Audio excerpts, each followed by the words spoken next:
Un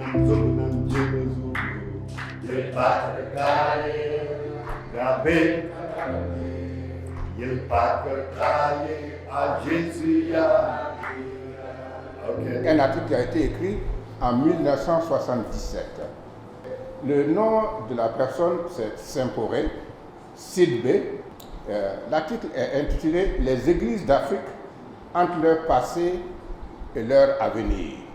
Il dit ceci, nous, Africains, les églises d'Afrique, nous héritons d'une église faite à la hâte pour nous et sans nous. Mais nous sommes aujourd'hui ici dans un contexte où le temps a passé.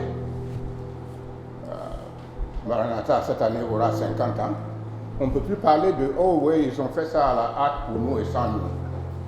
Et nous avons fait quelque chose entre 1960 et maintenant. C'est pas ça? Quel modèle vous pensez que nous avons mis sur place au Burkina? Le modèle de gouvernance ecclésiale. Dans nos milieux africains et surtout burkinabés, le leadership est très vertical. C'est culturel. Le père de famille, le chef du clan, le leadership dans nos cultures est vertical. C'est moi le chef. Et malheureusement, quand les gens arrivent dans le milieu chrétien, voilà, ils deviennent des leaders, mais ils gardent cette posture du leadership vertical. C'est difficile pour eux. Mais la troisième dimension de la croissance, c'est la dimension organisationnelle, organique.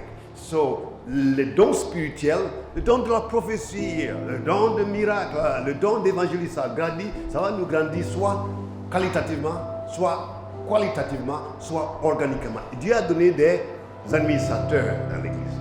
Dieu a donné des gens qui sont des visionnaires. Dieu a donné des gens qui sont bien dans les détails.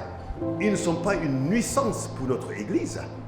Et je veux peut-être que même pour les pasteurs, que ça là, ce soit très clair dans la tête de tout le monde. S'il y a une seule chose qui lie et les pasteurs et les chrétiens, c'est le prix payé pour le salut. On s'est retrouvés ensemble là. C'est parce qu'on est tous sauvés. Et le prix payé par Christ pour sauver Dr Enoch Yamouro et le prix payé par Jésus pour sauver Tertus Zongo, c'est le même prix. Les gens ils disent, mais il a dit il faut faire attention avec le monde, les laïcs dans nos églises. Bon, chaque église que je vois, ils ont un problème, que c'est les finances là. Tiens sur tous les entrepreneurs de ton église, tu dis on a un problème de finances. Dieu t'a envoyé un entrepreneur dans ton église, tu es en train de te prostituer sur des choses. Hein? La croissance organique, c'est-à-dire c'est organic growth, la croissance organique, c'est la façon dont nous nous organisons afin de causer la croissance quantitative et qualitative.